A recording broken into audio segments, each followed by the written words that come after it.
చాలా చాలా ఎక్సైటింగ్గా ఉంది. అంటే మంగళగిరిలో కాబట్టి మేబీ ఆ కిక్ కొంచెం ఇంకా బాగుంది. అండ్ ప్రజలు స్పందన చూస్తే కూడా 2 సార్లు ఇక్కడ వైఎస్ఆర్సీపీ జెండానే ఎగిరింది. ముచ్చటగా 3వసారి కూడా లావణ్య గారిని గెలిపించి ఈ మంగళగిరి అడ్డాపై ముచ్చటగా 3వసారి వైసీపీ జెండానే ఎగురుతుంది అన్నది ఇవాళ ఇక్కడ ప్రజల స్పందన చూసాక అర్థమైందండి. నారా లోకేష్ పోటీ చేస్తారు, గతంలో కూడా పోటీ చేశారు.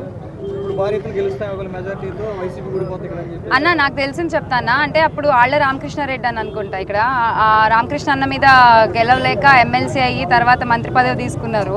అది అందరికీ తెలిసిన విషయమే, నాకే కాదు. అండ్ మరి ఇప్పుడు ఇక 3వసారి కూడా ఇక్కడ వైసీపీ ప్రభుత్వమే వస్తుంది. వైసీపీ ప్రభుత్వాన్ని గెలిపిస్తారు ఇక్కడ ప్రజలు. ఇక మరి ఆయన ఇప్పుడు ఏ పదవి తీసుకుంటారు?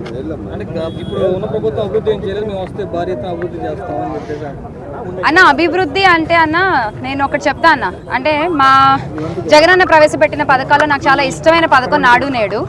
దాన్ని స్ఫూర్తిగా తీసుకుని ఒకటి చెప్తాను నేను, అక్కడ ఇక్కడ అని. ఓకేనా? నాకున్న జ్ఞానంతో నాకు తెలిసిన దాంతో మాట్లాడుతున్నటువంటివి ఇవి.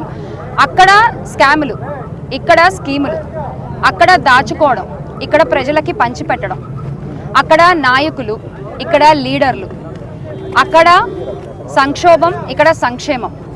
మరొకసారి ఖచ్చితంగా మంగళగిరిలో ఇవాళ నేను ఈ తాడేపల్లిలోని మహానాడులో తిరగడం జరిగింది. చాలా ఖచ్చితంగా చెప్పగలను, ఇక్కడ గెలిచేది